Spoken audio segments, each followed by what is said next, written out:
propagande, bobard, tyrannie médiatique, manipulation, fake news,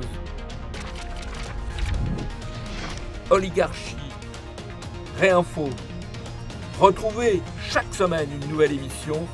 Réinformez-vous sur Immédiat TVL.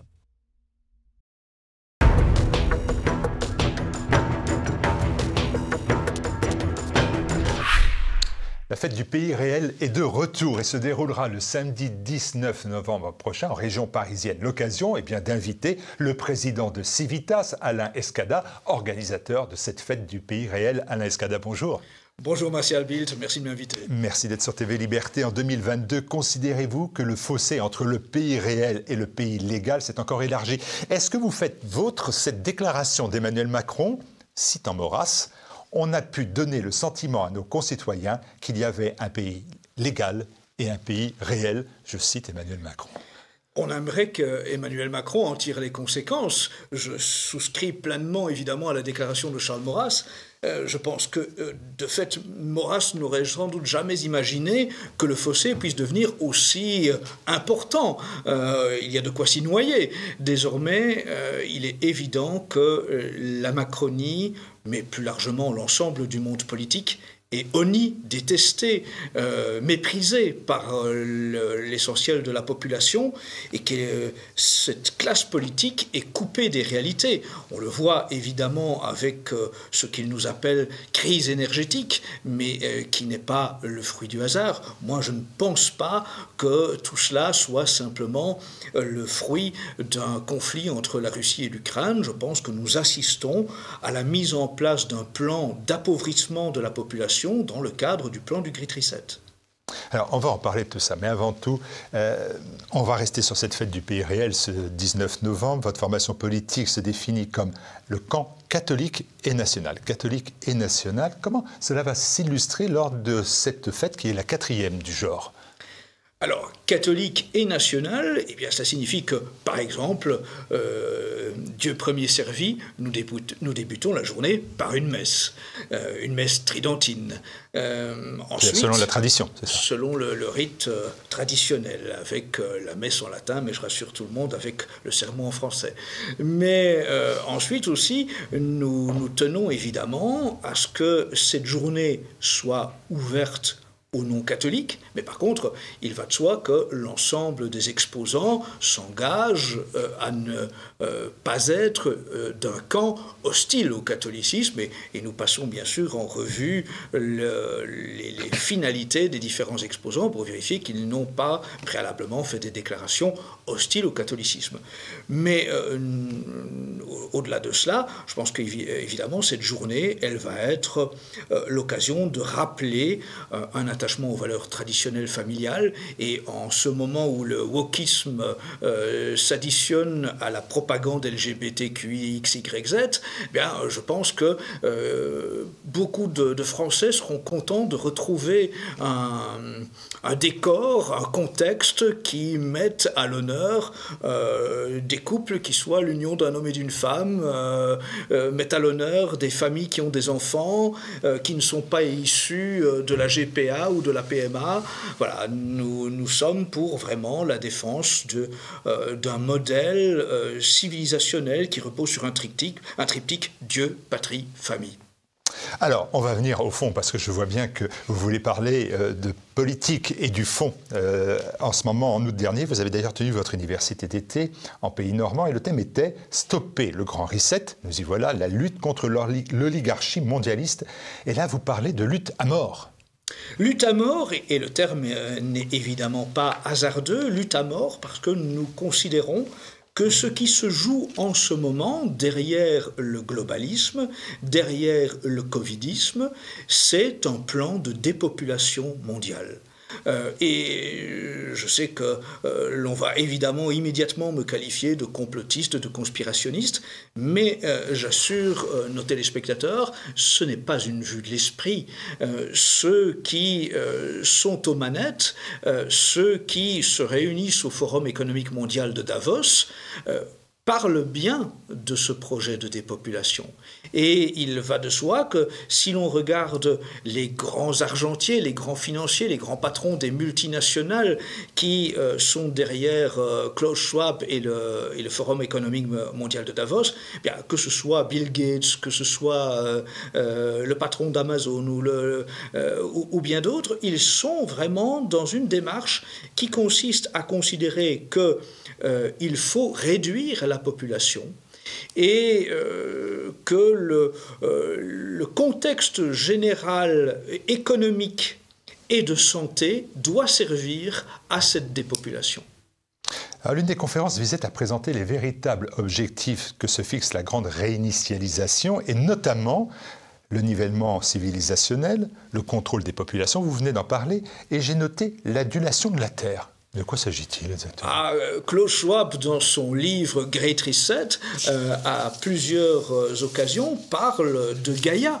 Gaïa, la déesse Terre. En fait, aujourd'hui, on se moque volontiers de la religion catholique, mais il y a bien toujours une spiritualité qui se cache derrière le plan du nouvel ordre mondial.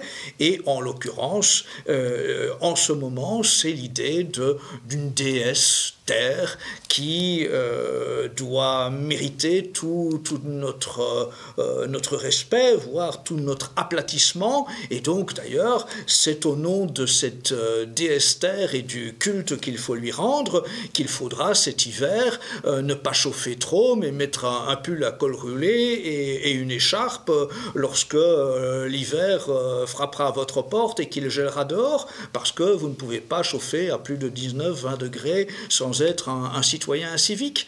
Je pense qu'encore une fois, la déesse Terre, ça n'est qu'un prétexte dans un ensemble de manipulations de l'opinion publique auquel nous assistons, qui consiste à avancer vers un totalitarisme sous de fallacieux motifs anxiogènes, que ce soit le Covid, que ce soit la guerre entre la Russie et l'Ukraine, que ce soit la crise énergétique, que ce soit le réchauffement climatique, que ce soit des pénuries en réalité orchestrées.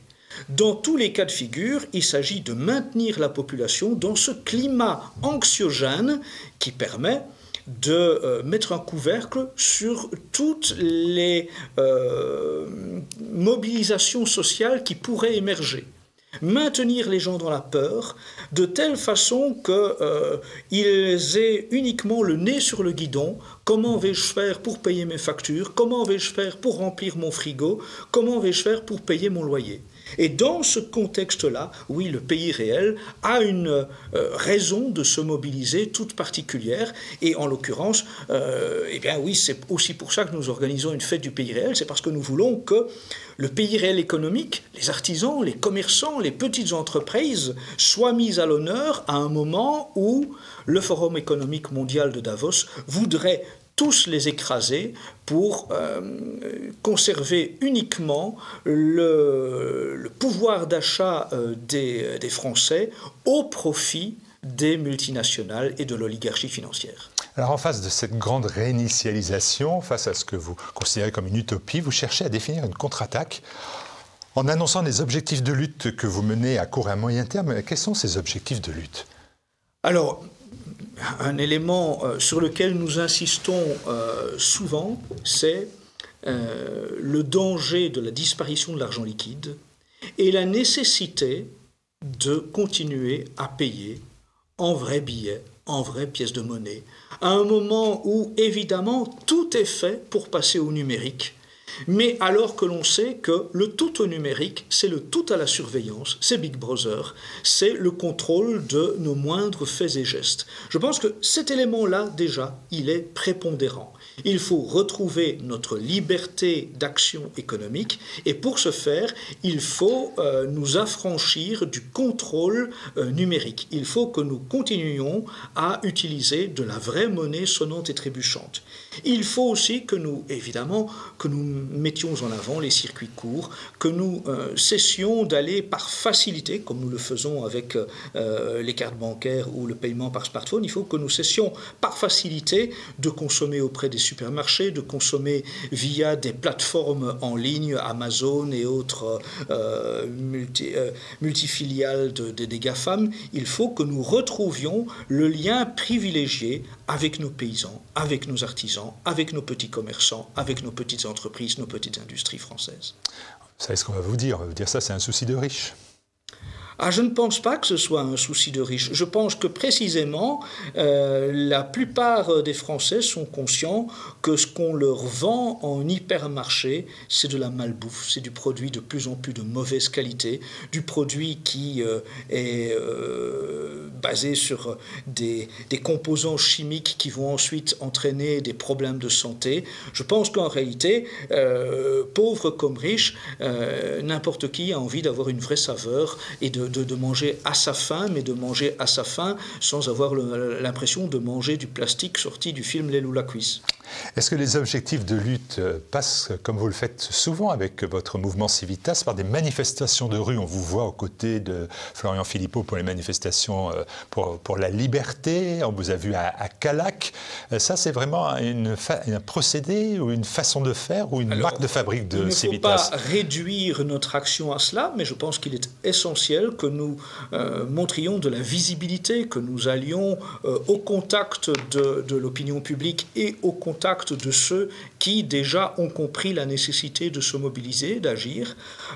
Ensuite, bien évidemment, compte tenu du fait que les médias du système, les médias mainstream sont peu soucieux de nous donner la parole, eh bien, être présent dans les lieux de manifestation, c'est nous faire entendre auprès des Français, montrer que nous existons et que nous avons un discours sensiblement original et différent de celui que l'on entend à l'Assemblée nationale. Ceci dit, encore une fois, il ne faut pas réduire notre action à cela. Nous sommes très soucieux d'organiser des réunions publiques. Nous sommes très soucieux de l'aspect formation, oui, de former nos militants, de former nos cadres, mais aussi d'informer les gens sur le thème du Great Reset, de la grande réinitialisation, eh bien, ou du mondialisme, du nouvel ordre mondial au sens large, et de la façon dont tout ce que nous subissons en ce moment, le fait qu'il faille faire des files interminables pour faire un simple plein d'essence, nous montrons que tout cela entre dans un plan général du nouvel ordre mondial, que se met en place une forme de crédit social à la chinoise et qu'il est temps d'en comprendre les finalités, que derrière tout cela, il y a un plan totalitaire, que si nous ne nous réveillons pas maintenant, nous allons, dans quelque temps, nous lever un beau matin et nous apercevoir que nous sommes véritablement dans une tyrannie qui ressemblera à peu de choses près à celle de l'Union soviétique. Vous êtes un parti politique, je ne vous l'apprends pas, mais le camp national est représenté aujourd'hui par 89, certainement plus, 90 députés à l'Assemblée nationale. De même, la radicalité dont vous vous prévalez a été associée, notamment pendant la présidentielle, à Reconquête d'Éric Zemmour. Et dans ces conditions, je me suis dit, comment poursuivre votre mission, soit en rompant totalement avec le système, ou en s'effaçant? Alors, en rompant avec le système, naturellement, et rompre avec le système, c'est justement déjà considérer que nous n'avons pas, parce que nous sommes de statut de parti politique, à participer à toutes les élections. L'électoralisme n'est pas pour nous la boussole. Il s'agit pour nous, avant tout, de chercher à influencer, à informer, à éduquer ceux qui ont une pensée dissidente ou ceux qui se posent déjà de bonnes questions et que nous pourrions aider à cheminer. Pour le reste, en termes électoral, je me satisfais bien des élections municipales qui sont pour moi le niveau politique le plus naturel, celui au niveau duquel nous pouvons réellement exercer une influence à notre sens intéressante, où nous sommes au plus proche, au plus près des intérêts des Français. Former, aller dans les manifestations de rue, et de l'autre côté, avancer à l'Assemblée nationale, proposer, faire passer des lois, on voit bien quand même qu'il y a une efficacité, qu'elle ne se trouve pas dans votre camp. Oh, alors là, ça c'est un vaste débat, mais je pense qu'à l'Assemblée nationale, aujourd'hui, il y a beaucoup d'esbroufs, il n'y a pas nécessairement beaucoup de lois qui sont votées en faveur du camp national. Je pense qu'aujourd'hui, beaucoup de Français doivent se demander où sont les 80 élus du camp national qu'ils ont envoyés siéger. Bon, oui, ils sont là, mais les entend-on? Pas beaucoup. Ont-ils une véritable influence? J'en doute. Ont-ils déjà fait voter ne fût-ce qu'une seule loi au profit des Français? Aucune. Donc, excusez-moi, mais ce parlementarisme, je pense qu'il faut cesser de le considérer comme la boussole politique. Ce parlementarisme, c'est surtout l'occasion de permettre au système de continuer à se légitimer en affirmant que l'opposition nationale est présente. Mais en réalité, elle est présente et elle ne sert à rien. Bon, si Civitas était au pouvoir, le catholicisme redeviendrait religion d'État. Je me suis dit, oh là, c'est terrible, finalement, c'est comme à Monaco, c'est beaucoup moins dangereux. Mais vous ne manquez pas non plus de rappeler que le catholicisme est la religion la plus maltraitée en France. Mais pourtant, malgré tout cela, certains considèrent que les catholiques n'ont pas à faire de la politique partisane et qu'un parti politique catholique en France, c'est une erreur, une hérésie. Oh, alors l'hérésie, je pense qu'elle se situe sûr, vous étiez heureux sur le terme. Chez ceux qui refusent que les catholiques s'engagent en politique, car pendant plusieurs siècles, l'Église a demandé aux catholiques de prendre des responsabilités.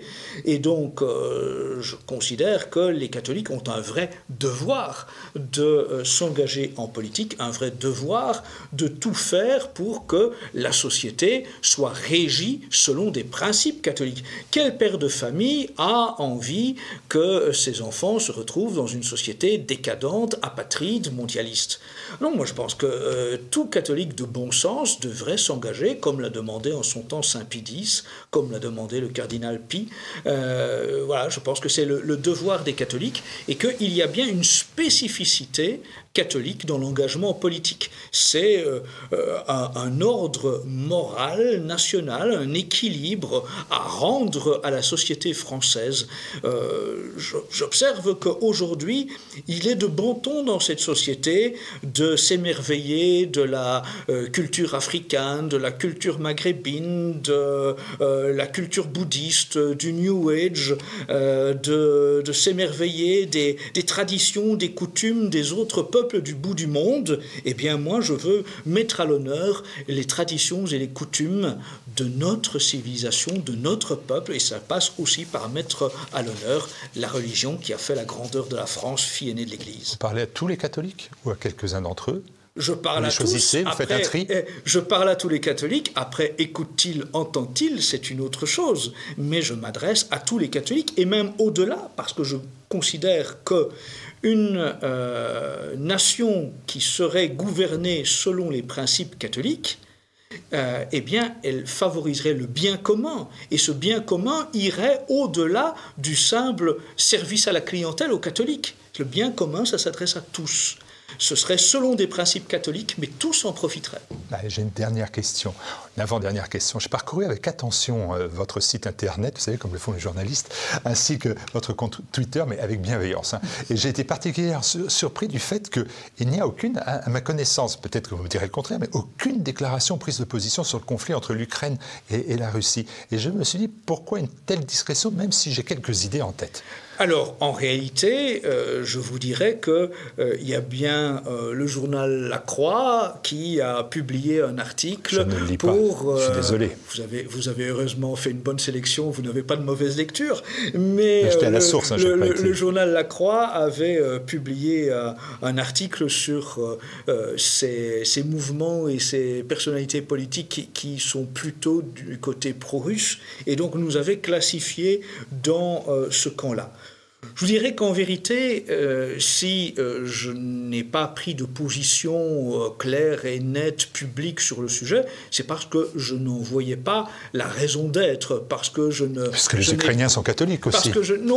Parce que je n'ai pas la... Oui, il y a des uniates, mais bon, en l'occurrence, c'est parce que je n'ai pas la prétention de devoir prendre position sur tout ce qui se passe à travers le monde, et que je... C'est un peu facile, vous avez bien vu Alain Escada que ça a quand même des conséquences sur la France. Oui, mais là, j'en parle régulièrement. Justement, dans le discours sur la vie politique française, je montre fréquemment dans mes interventions qu'on nous ment, qu'on nous manipule, que le tout à l'Ukraine, le tout à Zelensky qui apparaît sur les écrans du Festival de Cannes ou dans les assemblées parlementaires diverses et variées de tout l'Occident, c'est une propagande, en vérité, de nouveau pour le nouvel ordre mondial.